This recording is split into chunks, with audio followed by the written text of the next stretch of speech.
Thank you for joining us today for our Grief Sensitivity Virtual Learning Institute. I will go ahead and get started.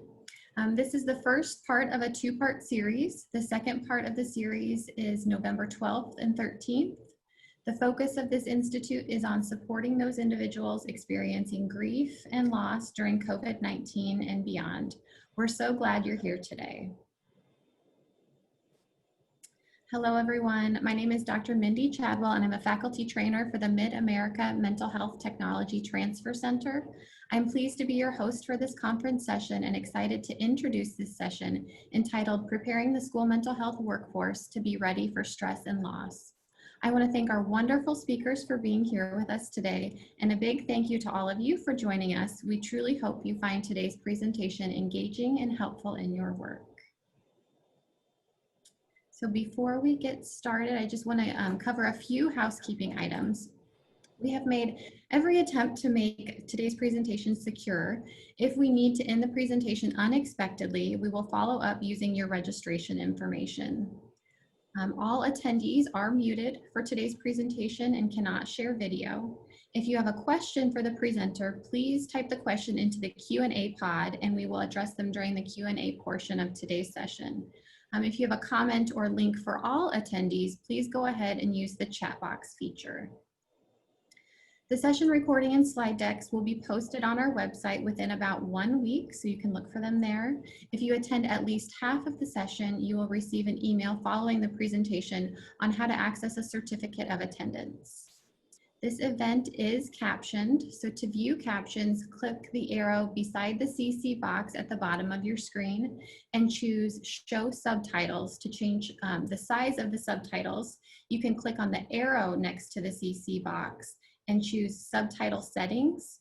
And when you choose that, you'll find the option to make the subtitles smaller or larger. And if you don't already, please follow us on social media and stay in touch with us. And here's additional information on grief. We just released a series of fact sheets focused on addressing various grief-related topics, including defining grief, responses to grief across the lifespan, preventive strategies and protective factors, cultural responsiveness, and evidence-based treatments. You can check those out on our Responding to COVID-19 Grief, Loss, and Bereavement webpage, as well as additional information for more MHTTC events and resources. We want to recognize that participating in this and our other sessions may activate your own grief and feelings of loss. As mental health care providers, we also need to care for ourselves. Please monitor yourself and practice good self-care. It might be taking breaks, stretching, drinking plenty of fluids, and practicing mindfulness or whatever helps you in staying centered and grounded. If needed, here are links to helplines and hotlines. These are also listed on the Learning Institute website. Our SAMHSA-funded MHTTC network focuses on technology transfer, which means the adoption and implementation of evidence-based practices for mental health across the U.S. states and territories. We develop and disseminate resources and provide free local and regional training and technical assistance for the mental health workforce. And here is our lovely map displaying the centers that make up the MHTTC network. We have 10 regional centers, a National American Indian and Alaska Native Center, a National Hispanic and Latino Center, and a network coordinating office. So please visit our website and find your center so that you may stay up to date on trainings and resources offered in your region. Here's a quick disclaimer that this presentation was prepared for the MHTTC network under a cooperative agreement from the Substance Abuse and Mental Health Services Administration, also known as SAMHSA. The opinions expressed in this presentation are the views of our speakers and do not reflect the official position of the Department of Health and Human Services or SAMHSA. Okay, let's go ahead and get started. We have amazing presenters with us here today. Lisa Wabi-Veet is a clinical associate professor at the University of Southern California, Suzanne Dvorak Peck School of Social Work.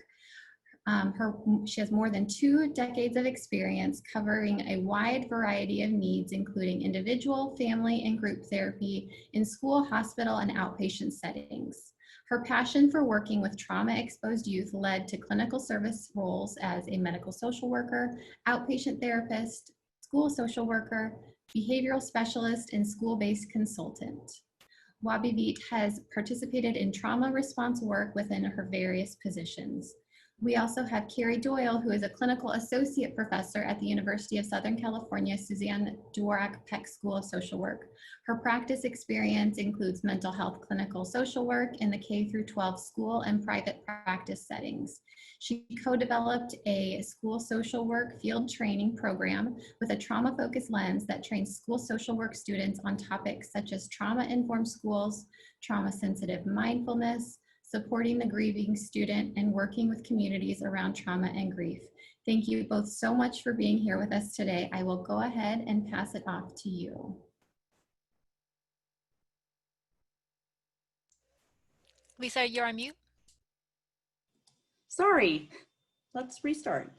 Thank you so much for having us, and thank you so much for spending part of your Friday with us today to talk about preparing the school mental health workforce to be ready for stress and loss. We could forward the next slide. Obviously, when Carrie and I were asked to speak, it did not pass us that we were speaking on 9/11, and so we did want to take a minute to honor those that were lost on 9/11 and in the years since to do 9/11 related illnesses. So just going to take a couple of seconds to give thought.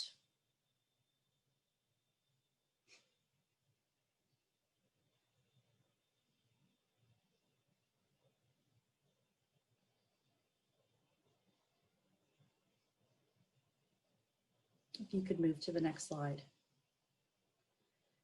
Today's discussion is going to focus on several areas in regards to reviewing the impact of COVID on the school landscape that's already overwhelmed by psychosocial need and limited resources.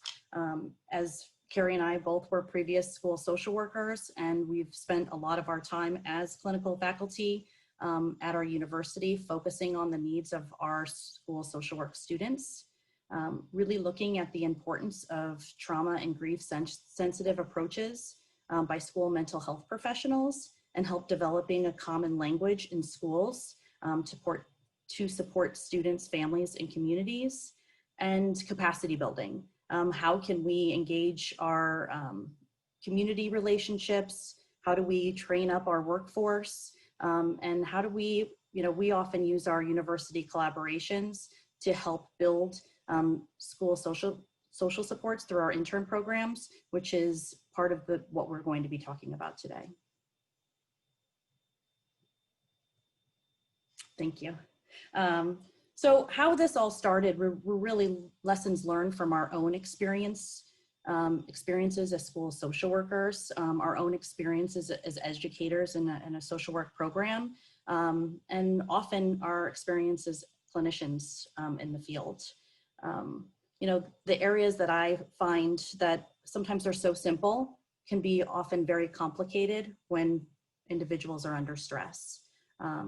As a school social worker working in communities that have experienced various types of loss, I live in the East Coast of Florida, so we often have lots of different natural disasters, human-made disasters. As a Parkland resident, in response to several topics, some of our social justice issues that are happening, we're finding that communication sometimes is an area that we need to collaborate with our stakeholders and include our students and our parents and our teachers in conversations. And how can we develop a communication style where we're speaking a common language of support?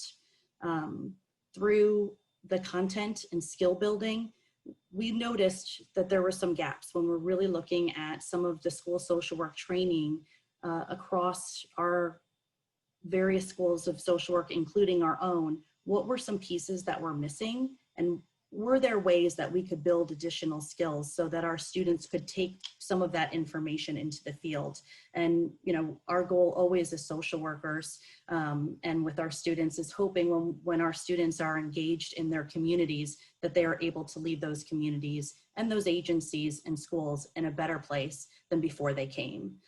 Lastly is obviously working in schools. Oftentimes we have to be creative because there's not a lot of resources, sometimes limited resources, and how can we utilize what we have at our disposal, what is in the public forum to provide those types of information for initial kind of conversation and discovery, and helping various schools look at different ways to promote this common language to include a grief and trauma sensitive school.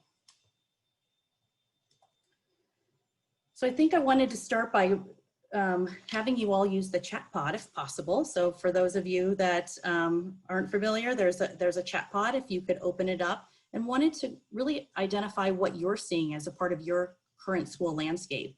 I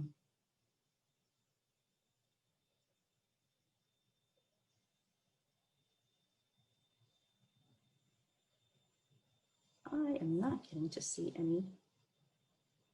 Okay, there they are. I was like, they're not coming. Fatigue, overwhelmed, anxiety, trauma, teachers who are overwhelmed, stress. I look at all of these, what do we all come with? I know just from myself, it's Friday. It's been a busy week. We are all kind of holding many different hats.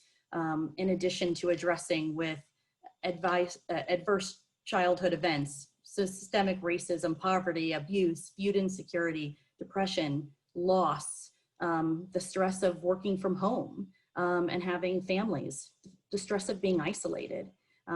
So when I'm seeing your chat, I'm seeing that lots of individuals are feeling this overwhelming frustration and stress. And sometimes it's even harder because for those that are really empathic, we want to be out there doing something. We want to be part of the change. And how can we do that given this time? A lot of what we're going to talk about today did not start with COVID in regards to how we started setting up systems to support our students, but it was really looking at the overwhelming levels of stress and need, and that is happening within our school districts. If you could progress to the next slide. School populations are so much more diverse than just the demographics of who's in the classroom. And part of our work has really been looking at how are we going to support the population and really understanding who's in the classroom. And when we're really looking at some of the facts is that 1 in 5, 20% of youth live with a mental health condition. Suicide being the 3rd leading cause of death between ages 10 to 24. Understanding that 50% of lifetime mental illness and challenges start in childhood by the age of 14. 50% of those students that are having stress, anxiety, and mental health challenges often drop out of school. 70% of students, 70% of classrooms has a student who's had a significant loss in the last year. And these were the facts and demographics and statistics pre-COVID. If we can imagine that those numbers have increased. I think what's most concerning is the average delay of onset of services is 8 to 10 years. So many of our students are in classroom suffering, and many teachers, school staff, mental health professionals in the school district are faced with trying to address all of these needs.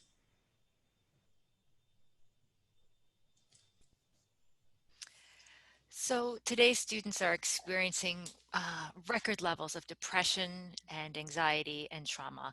And I know that's not news to you as as I see the chat screen fill up with words like depression, anxiety, overwhelmed, frustration, fear. And I was really encouraged that so many mental health professionals are joining us today. And so as a mental health professional, you know that in schools, we are frequently called by teachers and administrators to see students who are stressed or acting out or emotionally dysregulated. And studies have shown that schools that employ more school mental health professionals have actually seen improved attendance rates, lower rates of suspension and disciplinary action, and even improved academic achievement rates. So given this information, we would expect that school boards and government officials and leaders would use every available resource to build up our school-based mental health professionals. But unfortunately, that is not the trend that we're seeing. Schools, schools fortunate enough to have mental health professionals, because not all schools do, are still significantly understaffed. So Lisa and I looked at what the professional standards were by profession in schools. And professional standards recommend at least one school counselor for every 250 students, one school social worker for every 250 students, and then I believe the ratio is 1 to 750 for both nurses and psychologists. And this is just the minimum recommendation by our professional organizations. So the following statistics, and the maps might be a little small, so when you can come back for our slide deck, you'll be able to see it, and certainly in our resources we do list where we found this. But the following statistics were released by the US Department of Education in 2016 and compiled in a report by the American Civil Liberties Union.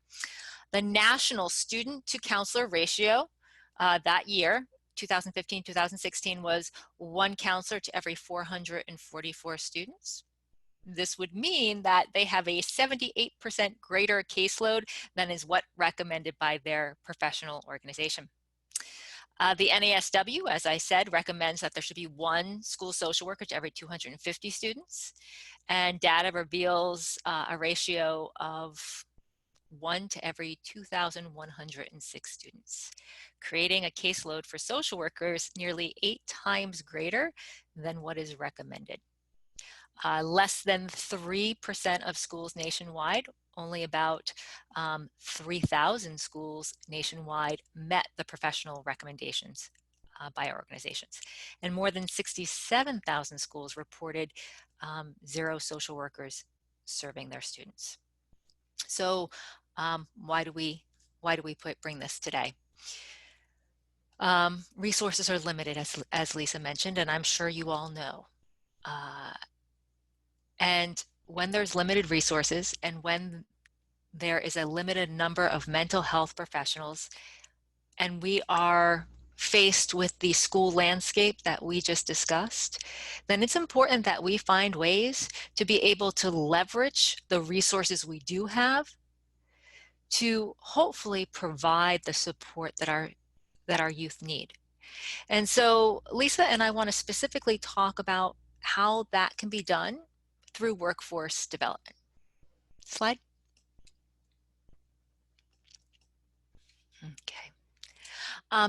In April, I believe it was April of this year, I'm not sure about anybody else, but the months are kind of blending in together since the spring.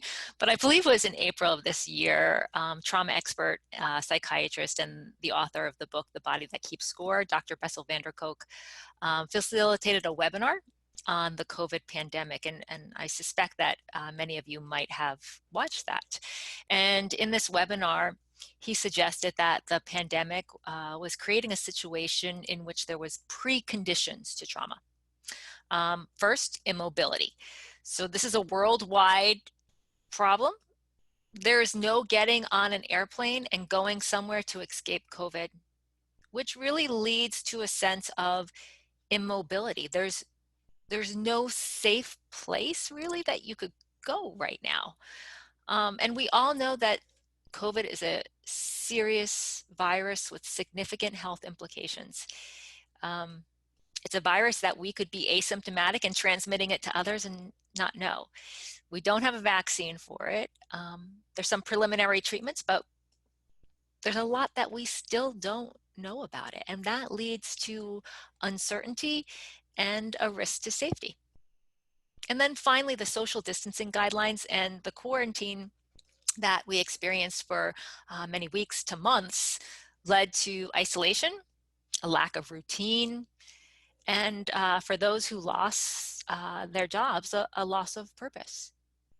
So the pandemic created a perfect storm in which there was preconditions, and there are preconditions for drama, and it created a situation in which, for many, it exacerbated their symptoms of previously diagnosed mental health conditions, as well as complicated the grief process for many, many individuals. And we're going to touch upon that later on in the presentation. Slide. So trauma. So the definition of trauma that Lisa and I selected was the 2014 SAMHSA definition. And I'll read that just in case anybody is on phone only. Psychological trauma is damage to the mind that occurs as a result of a distressing event. Trauma is often the result of an overwhelming amount of stress that exceeds one's ability to cope or integrate the emotions involved with the experience. And that last sentence is really key, because I'm sure all of you at some time received this question, as do Lisa and I. People question, well, how do two people who experience the same event and only one person may experience PTSD as a result? And really it's because of that last sentence. Everybody has a different ability to cope and integrate emotions. It's really true. Whether it's a traumatic event, whether it's loss, whether it's stress. So we're going to work from that definition. Slide. And another concern that mental health professionals, as you all know, are aware of is working with students around grief and loss. And so we were brainstorming different types of loss our students when we were in the schools experienced. And this is what we came up with. And then of course, we needed to consider the losses caused by COVID. So we would love to know, did we miss anything? Because I know there's a lot of school-based mental health professionals.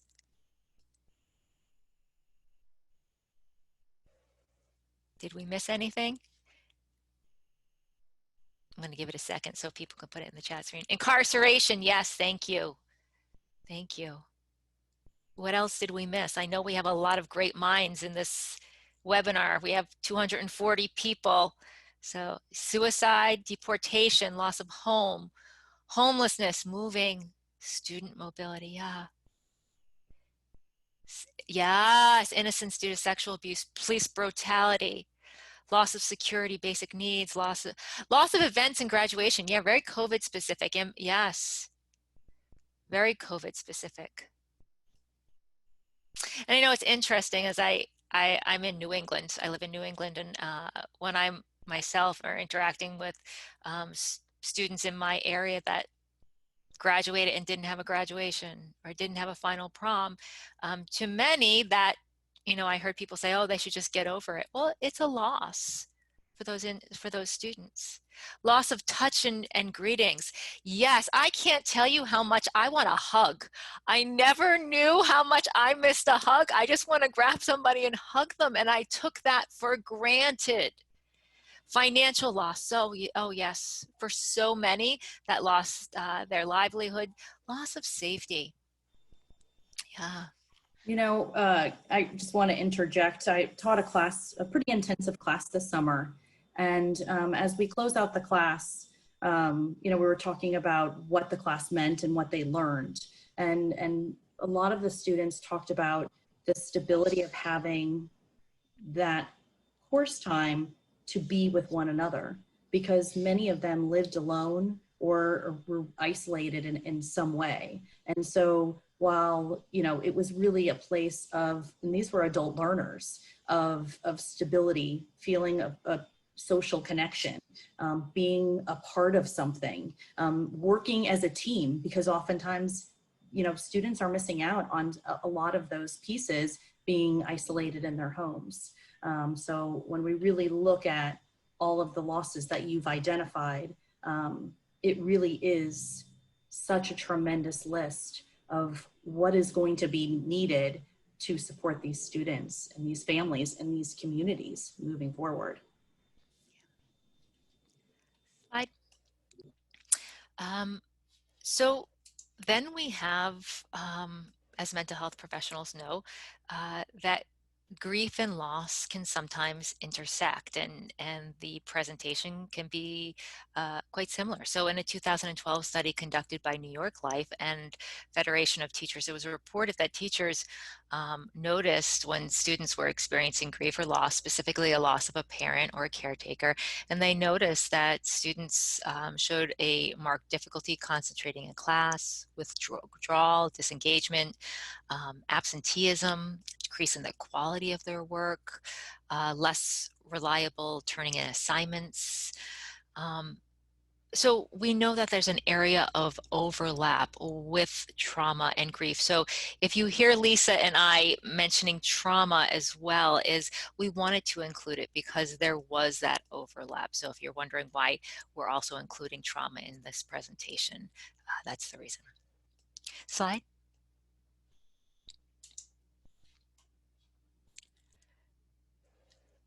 Lisa, you're on mute. I'm terrible at that. So I want to use the chat pad again for so many of you across the country in different locations. Some of your schools might be in person, some might be fully remote, like our schools. I wanted to get your feedback on some of the impacts of that COVID has had in your area, on your district, on your students, or potentially on you.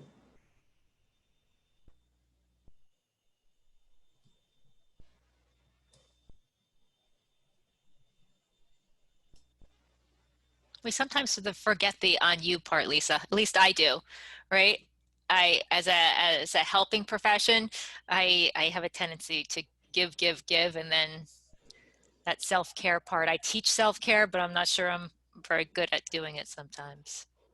I'm not sure if anybody else is that. Constant adaptation to change, more work. Oh, more work, yes. I can tell you that. Working remotely while also homeschool remotely, loss of security, safety, uncertainty, extreme stress of our colleagues, our friends, for parents, family isolation, not knowing how long this will last. If you asked me last March that I would be doing the same thing that I'm doing today, I couldn't even fathom it. Blurred physical boundaries between the sanctuary of home and work, loss of human connection. I mean, I don't know if there's a list that would ever answer everything. You know, as frontline workers, you are watching parents, families, communities, your school system really trying to cope with all of these impacts of COVID, and sometimes feeling sometimes helpless into what we can offer. You know, families and teachers, schools and communities are experiencing health concerns, financial concerns, employment concerns, food insecurity, isolation, connectivity, not having you know, the best internet or connectivity, children being able to come to school. That's an interesting one, Ashley. Becoming so comfortable being isolated that starting to prefer being alone to social interaction. I'm watching that sometimes happen in my own home. I'm a parent to 3 boys who, because we have a really compromised individual, we don't leave the house. And so that is becoming their pattern of being at home. Isolation is the norm, and what will that look like as we move on? Part of why we initially thought of workforce development, it was really not just COVID, but all the life stressors that are challenging our school system, and what is the human capacity to overcome them, because sometimes we don't have the financial capacity to build all of that. Some of my experiences working in underserved communities and living in disaster-prone areas, and being a community member impacted by a mass school shooting, the impact to a community. I had watched it before, but I didn't feel it before. And I did know that as I, thought about what would be helpful for everyone to take one step after another to move forward, what could I do to help be part of a solution? Because as a social worker, that was the first thing I wanted to do, is think about, I want to be part of the solution. And we've looked at, the demographics of our classroom, the trauma and the mental health issues and the areas of loss. We've looked at really overworked support personnel with high caseloads, with really high student ratios and limited resources. As an educator, we started researching how many school programs offered school social work concentrations, and what is the coursework, and what did we feel was missing to helping build up an infrastructure to where we have that supportive environment to really be grief sensitive and trauma sensitive, and have a common language among helping professionals that also could be shared with the stakeholders, including the teachers, the administrators, the parents. And, as a school of social work, how are we capacity building through the use of our university collaborations with schools? And would there be a training that could help support our school systems to grow their capacity to help and support students? I just want to take a second to thank everybody who put anything in the chat screen. We appreciate your engagement and your willingness to share. And I know as I was reading them all, I was thinking, oh, that's how I feel too. That's how I feel. I couldn't have said that better. So I just wanted to thank you all for who shared in the chat screen.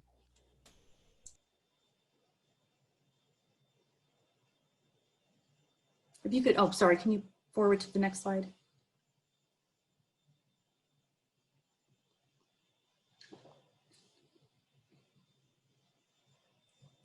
Carrie, now you're on mute. We're just going to take turns telling each other to unmute ourselves, Lisa. So as Lisa mentioned, we developed a training specifically for our schools so they would be prepared as they intern. And we really wanted to put forth the idea of workforce development to build upon capacity, to leverage our resources and that creativity, because there's limited financial resources. But we also wanted to do it based on theoretical frameworks. So we chose the Ecobiodevelopmental framework, the ARC, or the Attachment Regulation Competency framework, and SAMHSA's trauma-informed, the 4 R's approach. Slide. So the first theoretical framework we used to develop the curriculum and the training was the Ecobiodevelopmental framework, which we learned of from a 2010 policy statement from the American Academy of Pediatrics. And this framework really recognizes the impact of stress on the developing brain, its influence on academic difficulties, its influence on later development of adult disease, and specifically the importance of interdisciplinary collaboration to address the impact of adverse childhood events. So the Ecobiodevelopmental framework is particularly focused on the idea of toxic stress. How prolonged toxic stress can certainly impact the developing brain and our students' abilities to learn in schools. Slide. So not all stress is bad stress. So we figured we wanted to distinguish the three different kinds of responses to stress. So there's positive, and I know that sounds weird, positive stress. There's tolerable, and there's toxic. And really, this refers not to describe the stress of the experience or the event, but it's more to describe the body's stress response to it. So positive stress is actually quite normative and essential part of healthy development. Usually under this type of stress, our heart rate might go up for a short period of time, and our body starts to have elevated levels of stress hormones, but it's a really limited period of time. So an example of a positive stress response could be, when a paper's due. So somebody who procrastinates and they need that deadline of the paper due the next day, that stress of the paper due. Or for those of you who are athletes or have athletes as loved ones, the stress of the big game. Those can all be positive examples of stress in which it's very time limited, and the body's response is not extreme. And there's tolerable stress. And this is our body's response or our body's alert systems when a greater degree of a stressor is experienced. However, that stressor or the stress response is time limited, and the student will have strengths and supportive relationships to really buffer the stress to a certain degree. So examples of this might be loss of a loved one, could be our response to a natural disaster, or experiencing an injury. So the body still, its alert system still goes on, but the duration is to a certain degree time limited. And then you have toxic stress, which is really what the American Academy of Pediatrics was referring to. And this is when children experience strong, frequent, and prolonged adversity and stress, such as physical abuse, emotional abuse, chronic neglect, exposure to violence, any other really significant psychosocial stressors, and the student doesn't have, or they have insufficient supports to assist with coping. This type of toxic stress can have implications to brain development. It can affect learning, and it can have long-term effects on health outcomes. And I'm sure most of you are familiar with the ACEs study, both Kaiser Permanente and the 2014 one, I believe, in Philadelphia. So, slide. Second framework that we utilized and inspired us for this training was the ARC framework. And I saw at the beginning of the session a few people from Massachusetts. So you might be familiar with this framework, I suspect. The ARC was developed by Christine Kinnenberg and Margaret Blaustein, I believe, from the Trauma Center at JRI. And they did this in collaboration with the National Child Traumatic Stress Network. And the ARC framework is essentially built on 4 key areas: normative childhood development, traumatic stress, attachment, and risk and resilience. So attachment, this portion of the framework strengthens the caregiving system around the child by enhancing supports and skill building with caregivers. It teaches caregivers to recognize and to better understand the reason that their child is acting out, as well as recognize their own emotional and physiological responses to them responding to their children. And we're seeing this quite a bit in the age of COVID, where caregivers are incredibly stressed out. And we talked about all the impacts of COVID. And so you have caregivers who are working from home and also caregiving at the same time. So the attachment portion of this really gives psychoeducation to caregivers not only so they understand their child's responses better, but their own feelings and responses to it. The regulation portion is, and as mental health professionals, we all know that students who experience grief, loss, trauma, all can experience challenges with regulation of their emotions and behaviors. So this component of the framework really looks at teaching a child to understand their feelings and to recognize their body states, as well as to help build skills that assist with frustration tolerance and emotional regulation. And then the final portion of this framework is competency. So it really focuses on resilience, empowerment, and the development of self-identity through both engagement and psychoeducation. Slide. The final framework that inspired us with this training was the 4 R's. So, and this is the trauma informed. So realize the widespread impact of trauma and loss, recognize the signs and symptoms, respond by integrating the current knowledge, both from a macro and a micro level, so policy level and direct practice level, and resist to seek to risk re-traumatization. This is a big one for Lisa and I, and we do a tremendous amount of this in our training and workforce development, because we certainly don't want our professionals to move forward and unintentionally re-traumatize their students. Slide.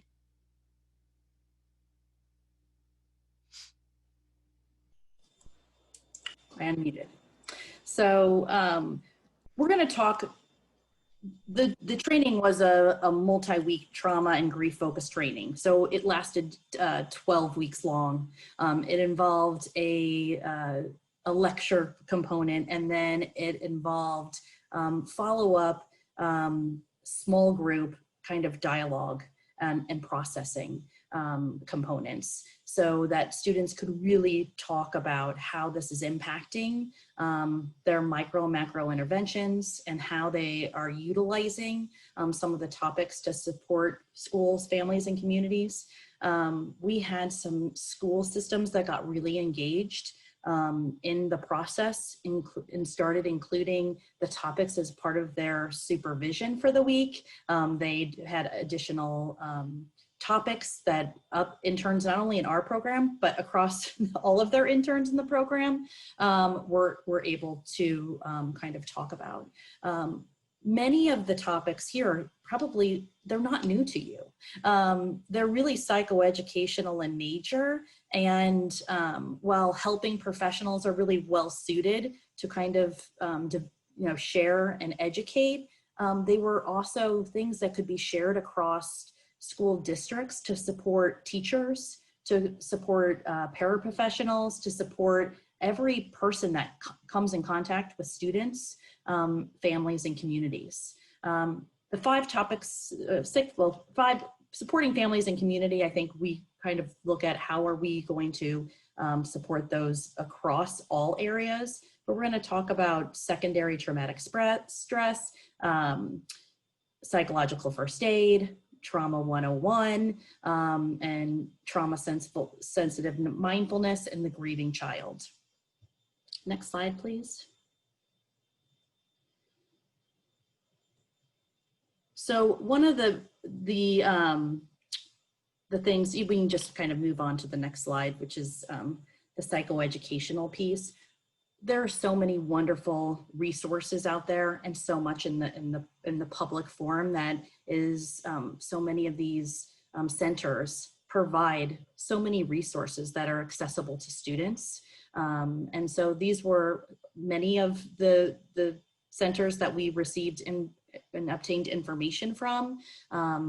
Often, many times, a lot of support from our university in regards to some of the specialists in the area that really have focused their life's work on supporting children and families. And so while psychoeducation is really beneficial to be used across a wide range of topics, we were really focused on promoting well-being by hopefully helping our students and our schools by providing some resources that could be used with students and families in a in-school basis, but also in virtual settings. And when we were working with our students, today we're focusing on Tier 1 universal interventions, but in the training we did include additional Tier 2 and 3 interventions. But for the purpose of today, and we stress to our students, Tier 1 is so important. So we just wanted to mention that. Next slide, please.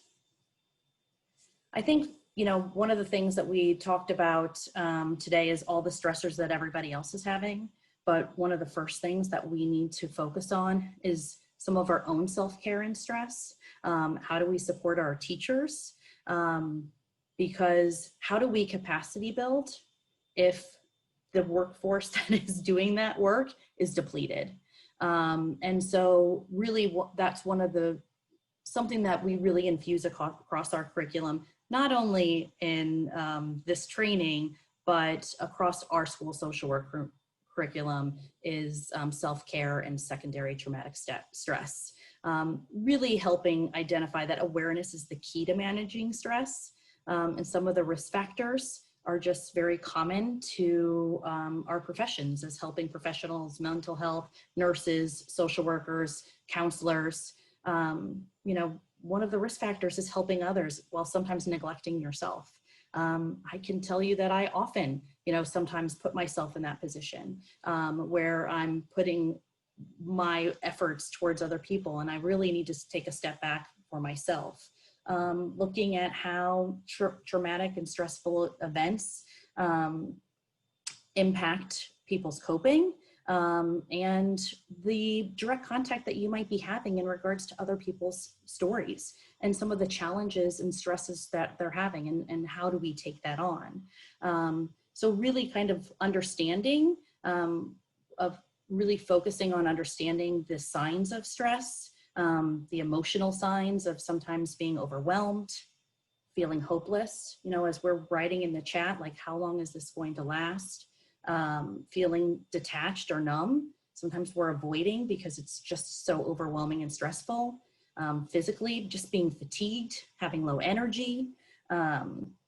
Behavioral, sometimes, I mean, we're all out of a change of routine, but changing our routines, maybe not having the best coping mechanisms, how we are impacted cognitively, difficulty concentrating, difficulty making decisions,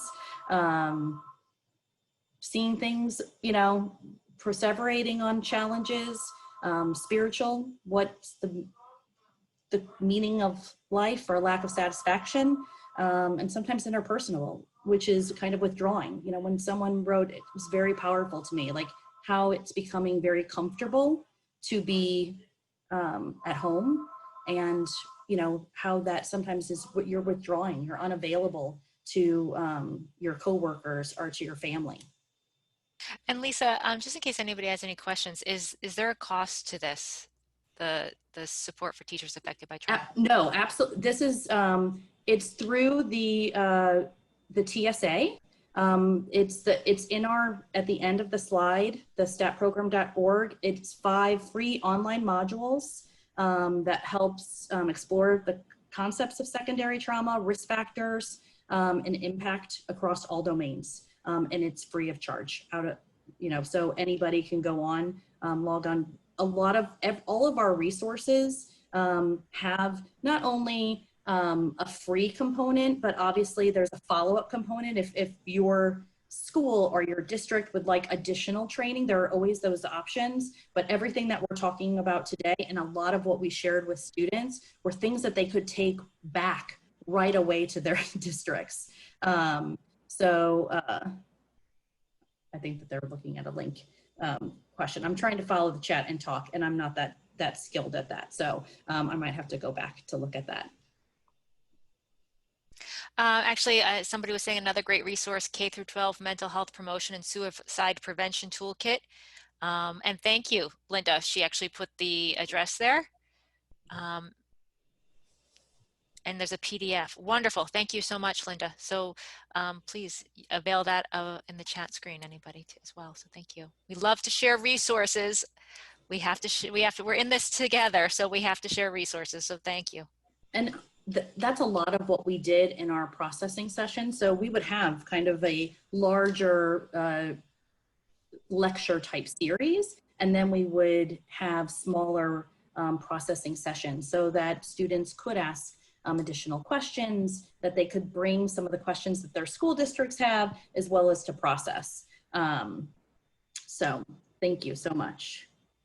I wanted to kind of see what you all are doing in regards to your own self-care strategies. So if you don't mind, chatting in, because a lot of what STS is teaching and looking at is oftentimes individuals can protect against secondary traumatic stress by practicing self-care through regular exercise, a healthy diet, sufficient sleep, identifying kind of their own positive schedule. So, what are you doing since COVID? Walking, listening to music, gardening, reading, journaling, meditation. For me, I had to really change, because what I do for self-care is really to get out and be with other people, because I work from home on a computer, and some of that looked a little different. So I had to really start to put into some different strategies for myself. Taking time for yourself before everyone is up, enjoying new crafts. Oh, petting my dog. I fostered a dog as part of this COVID process. So all these types of things, because one of the things that we really want to focus on is we need to support ourselves and our colleagues so that we can then provide those additional supports to students, families, and communities. So one of the things that we've worked with our students is really creating their new COVID daily routine, identifying kind of planning sometimes some self-care, building that in, because oftentimes, as it said, one of the different things is helping others while not helping ourselves. Sometimes we have to schedule in having a regular routine, because so many routines have been changed because of that. I know my children don't know what getting dressed is anymore. They are in pajamas 24/7. And so not only were students doing it for themselves as their own self-care, but then they were taking that back to the school and doing these exercises with their students. And so they were doing some virtual groups and providing some of these resources that they could then, share with teachers, with parents. And these are ways that everything that we're doing here, while helping professionals and mental health professionals are very well suited to kind of guide all of these, a lot of what we chose was psychoeducation that definitely could be shared and that could be infused into the school day, and sometimes even into the school classroom for teachers. Next slide, please. Oh. You were ahead of the game. I was ahead of the game. I was talking, not looking at the slides. If you could look at how ahead you were, Lisa. And if you could forward it one more time.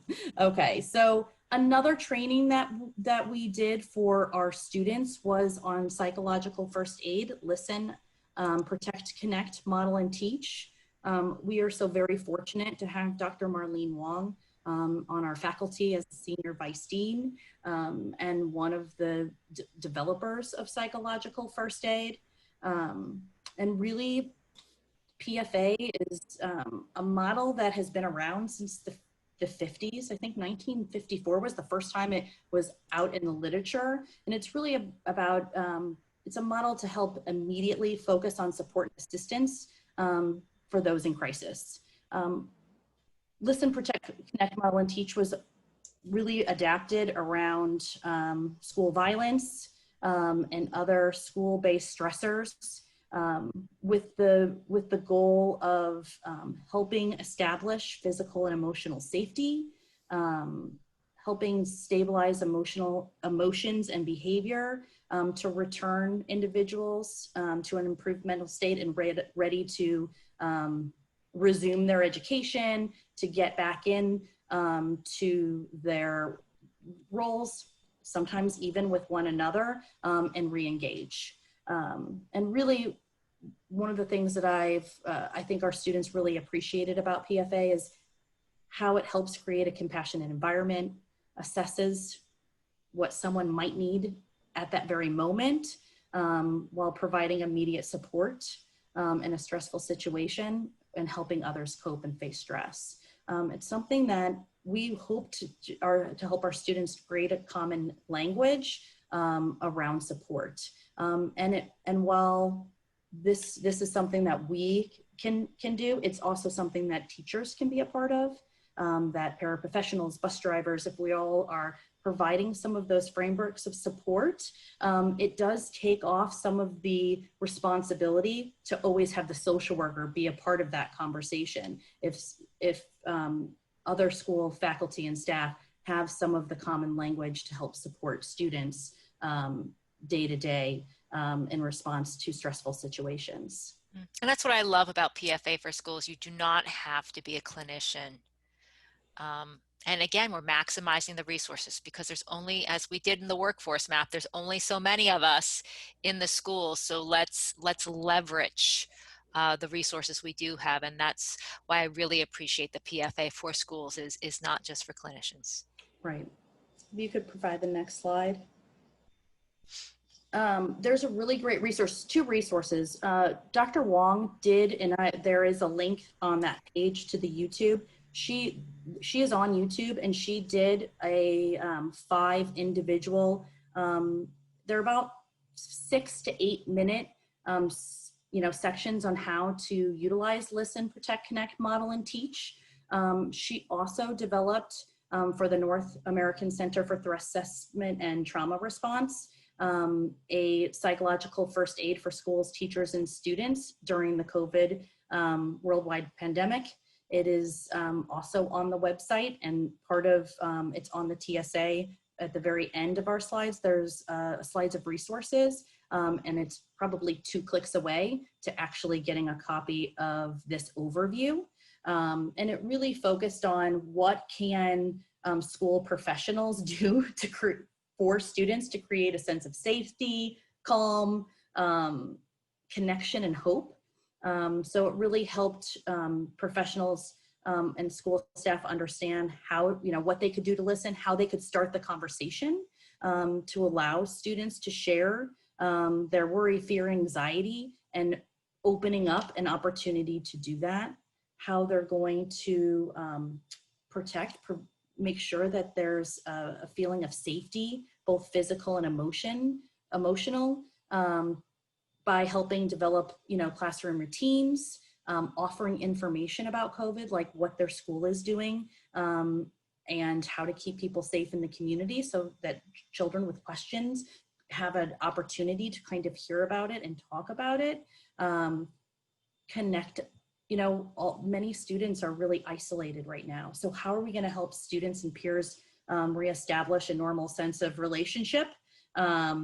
And restoring connections, and that can even be done in the online learning environment. And then modeling, it's okay for us to model that everybody is really disrupted right now.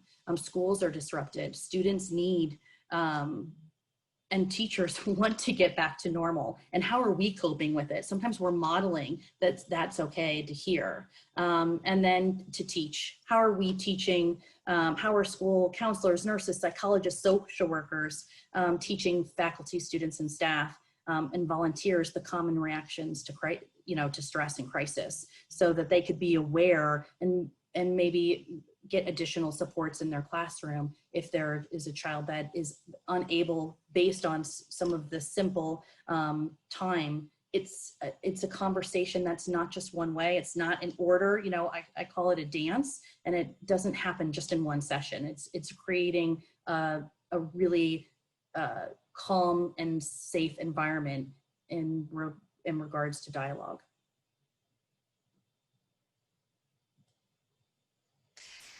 So another important component of the training we developed, and we would recommend to be a part of any mental health school professional training, is how to work with students and families experiencing grief and loss. And during the course of the last half an hour, 45 minutes, we've talked about all the multiple ways our students can experience grief and loss, and it was overwhelming. And then again, as we mentioned, the impact of COVID puts a whole new layer of grief and loss on top of it. And especially for people who lost loved ones, the grieving process itself has been potentially disrupted by the inability to experience and practice our routines and our rituals, our cultural rituals pertaining to loss. So we'd say any type of information you can distribute or put in your training program or disseminate to teachers, administrators, is incredibly helpful, because again, we want to leverage capacity here. This is not just information for us as school mental health professionals. It's who can we get the other information out to. A wonderful website, and again, all of this information is going to be in our slide deck. We have a resource slide at the end, but the National Center for School Crisis and Bereavement is a phenomenal website. I believe Dr. Schoenfeld, David Schoenfeld, the director, spoke earlier this morning. On that website, you will find free training videos. You will find research, you'll find articles, you'll find handouts that you can give to families and caregivers, what to say, what not to say, outreach activities, how to commemorate losses. These are all important skills, and all of this information is in the public domain. So the National Center for School Crisis and Bereavement is a great resource. Slide. All right, I suspect that some of you, if not many of you, have heard of the hand model of the brain. So we think that education on the impact of grief, loss, and trauma on the developing brain is incredibly helpful for individuals to understand why children behave or have experiences that they do.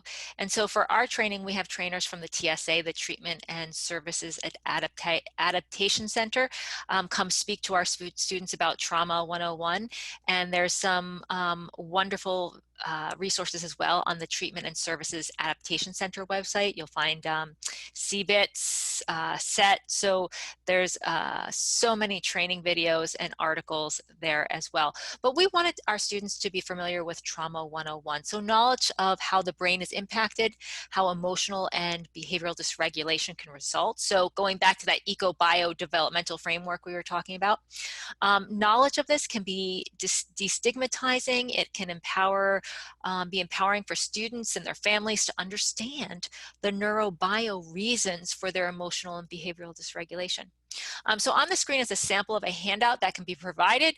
We pulled this right from the internet. The public domain, is a wonderful place for this.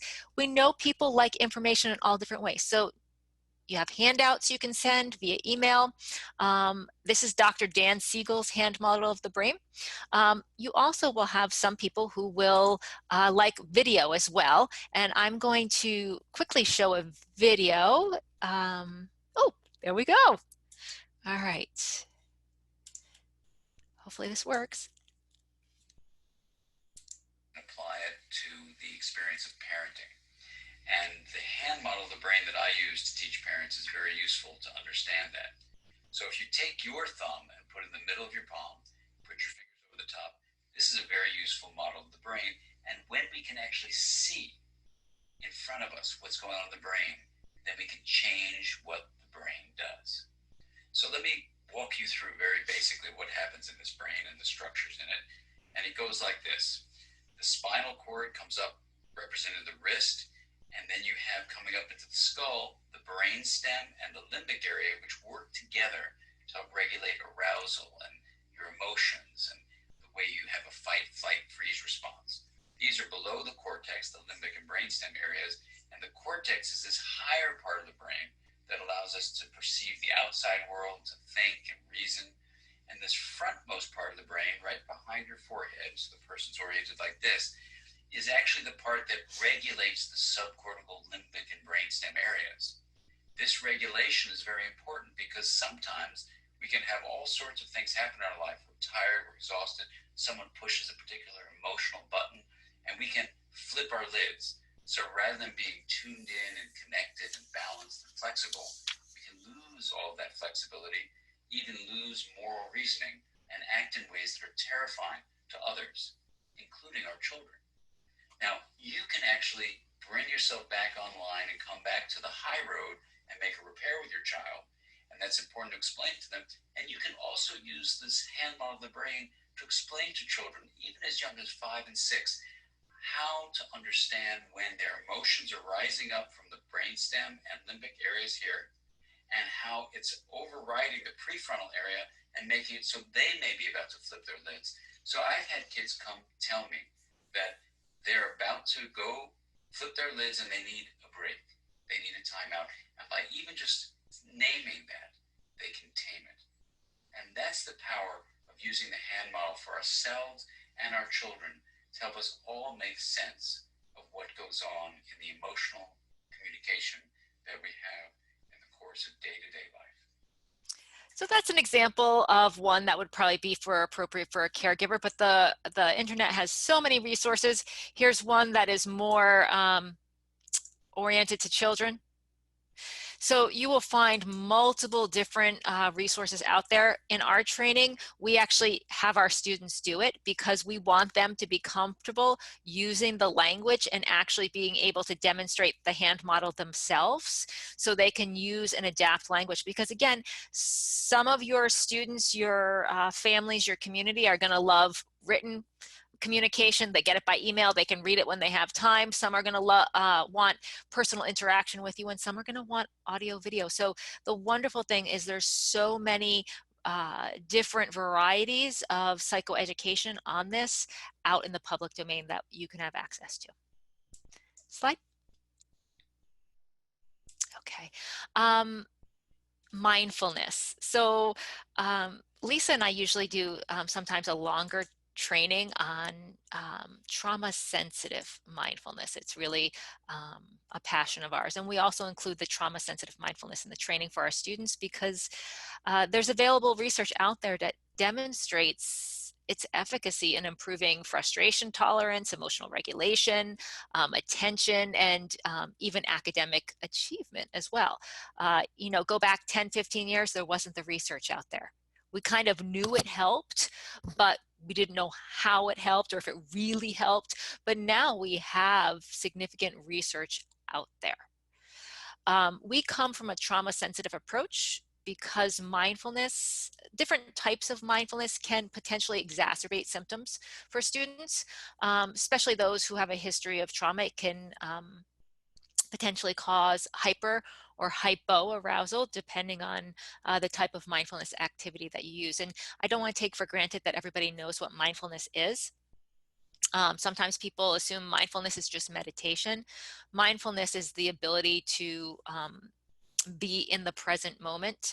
So when we're thinking about, you know, what if the future, we can tend to worry. When we think about the past, we can tend to ruminate. But if we're able to use any sort of activity to really center us and ground us in this present moment, it doesn't have to be meditation.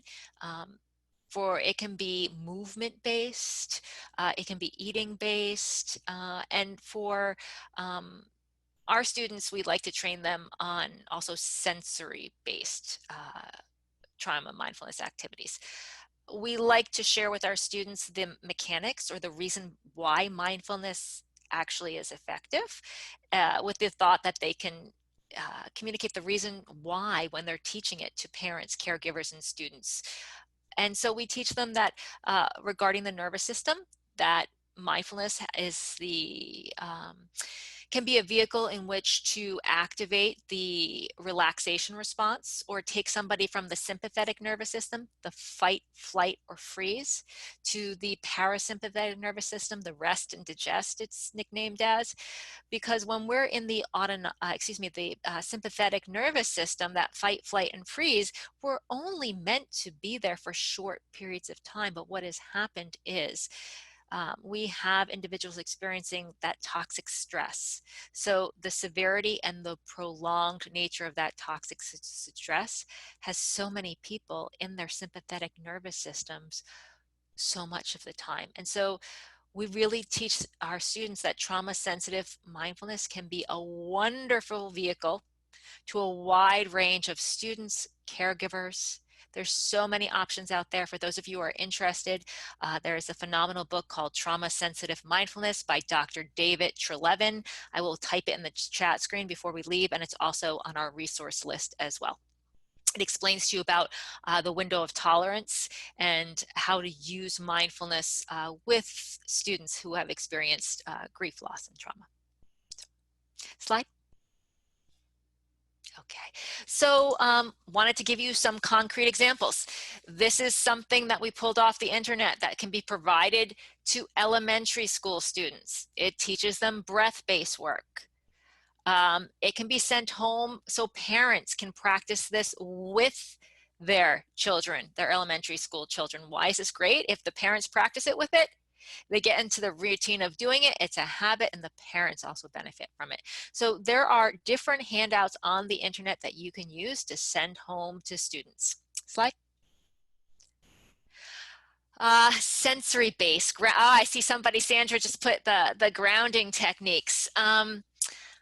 This goes by a variety of names. It can go by look, see, feel, hear. It can go by 5, 4, 3, 2, 1. It's a sensory-based activity. And I'm not sure if I have time to do it because I'm keeping my eye on the clock. Just out of curiosity, have people heard of see, feel, hear, 5, 4, 3, 2, 1? Yes, yes, love it. Oh, this makes me so happy. Yes, yes, love it. For those of you who are not familiar with it, there's wonderful videos that will show you how to use this. In my own personal experience, it is tremendously effective at de-escalating a student. It's also wonderful for your students who tend to disassociate. It's sensory-based. Why is it effective? Because it's exteroceptive sensory based, meaning it's focusing the student on their sensory responses outside their body. Why is that good for students in a trauma, grief sensitive way? Is because the body is not always a safe place for our students. We can't assume that. And asking them to focus on the senses within their body, again, might cause hyper or hypoarousal. So when we're asking students to focus on senses outside their body, it's incredibly grounding, de-escalating. Key is, and I'm sure we all know this, they need to learn it prior to the moment that they need it. So it actually has to be a practice. So when they do need it, it can be incredibly effective. Slide. An empowered mindset. So I think this can go for anybody right now. So if when we're working with our students, when we're working with their caregivers, when we're working with our own faculty in our schools, and I know many of us are doing that online right now, trying to communicate, can we have an empowered mindset? So things we can control. Things we can't control. Like Lisa said, the uncertainty. We don't know when COVID-19 will not be an issue. For some of us, we're all in different states. Some of us have different stay-at-home orders going on. We can't predict what will happen in the future. If we watch the news, it changes literally by the day. We can't control grocery stocks. There was a period of time where, at least in my area, toilet paper was gold. And Clorox wipes or Lysol wipes, haven't been able to find those where I live yet. So that is still gold. But we can't control that. And we can't control if others are following social distancing and CDC guidelines. We can't control that. What can I control? I can control that I follow them. I can limit my social media and news intake when I know that it's stressing me out. I can focus on my families. And like Lisa talked about, I can make better self-care choices to manage my anxiety and stress. And I saw some wonderful examples of that on the chat screen. So we can choose our mindset. We can't choose what's happening to us right now. Slide. So Lisa and I wanted to end on a optimistic note, so we chose this Erik Erikson quote. Although 2020 has been a really challenging year to say the least, and there is overwhelming psychosocial needs in our schools, and there's limited resources, despite all this, we are hopeful that our current generation of school mental health professionals and those that are coming after us, that we all can leverage our skills and our resources to make an impact. And we can do this by using our creativity, by using our ingenuity, that free content that is available. Like I said, and thank you to who shared that on the chat screen, share our resources. We might not be able to physically connect, but we as a community of school mental health professionals can connect. We can communicate. We can find creative solutions to the problems that are facing us today in our schools. To quote Margaret Mead, never doubt that a small group of thoughtful, committed citizens can change the world. And Lisa and I, we truly believe that workforce development is a key. So, slide. And these are some of the resources that you will get when you get our slide deck. Lisa, did you want to say anything in conclusion? No, I think you ended it perfectly. I know there might be some questions. There was one or two in the Q&A, but we wanted to kind of open it up for the next couple of minutes for any questions that you might have.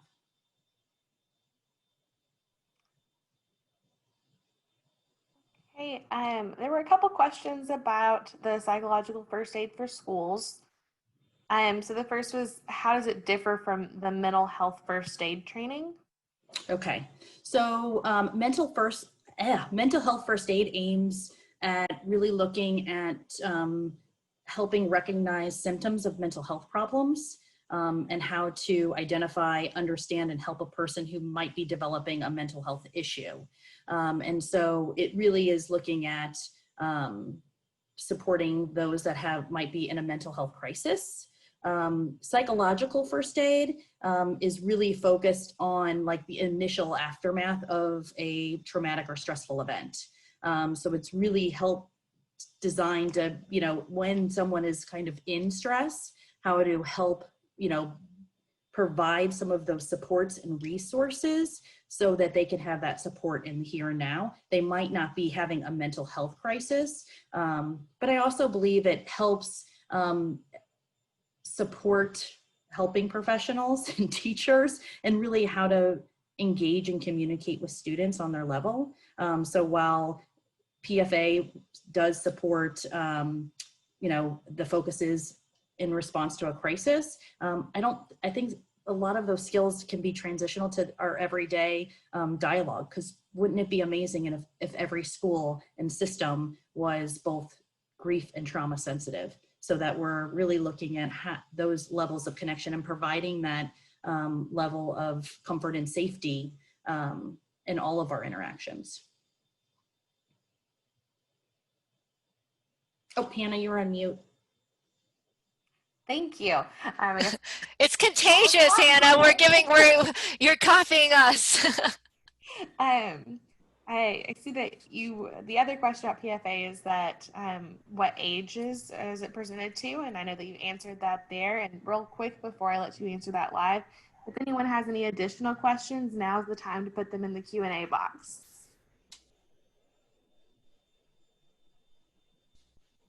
In regards to PFA across age groups, it can be used across different age groups. It's really how are you going to connect based on what the child's age is. So, some of how you provide safety and security to a 5-year-old might look a little different if you're working with an adolescent or an adult, or, to be honest, your peer, because we can utilize some of these strategies not only to check in on those that we're helping and we're responsible for supporting and educating, but also our colleagues.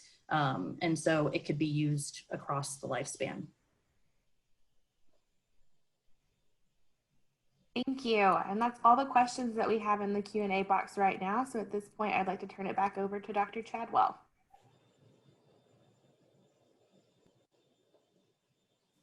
Thank you, everyone. And thank you very much, Lisa and Carrie. We appreciate you sharing your expertise and all of the resources that you shared. I very much look forward to checking those out. I'm going to go ahead and advance to the next slide. Hannah, if any other questions come through, feel free to stop me. But we do ask that you please take a moment to complete a brief survey about today's session. Your feedback is very important to us. You will be redirected to the survey once you close the Zoom platform, so that window should pop up right at the end. We will also be putting that in the chat box, the link in the chat box as well. And then I do want to thank everyone again for joining us today. It has been our pleasure bringing this session to all of you. Join us back in November for additional presentations on this topic. Today's presentation and slides, as a reminder, will be available on our website in about 1 week. And then you can join us for our next session today at 1:50 Pacific, 2:50 Mountain Time, 3:50 Central Time, and 4:50 Eastern Time. And that session is called Listening and Loving, a Conversation with Youth about Grief and Healing.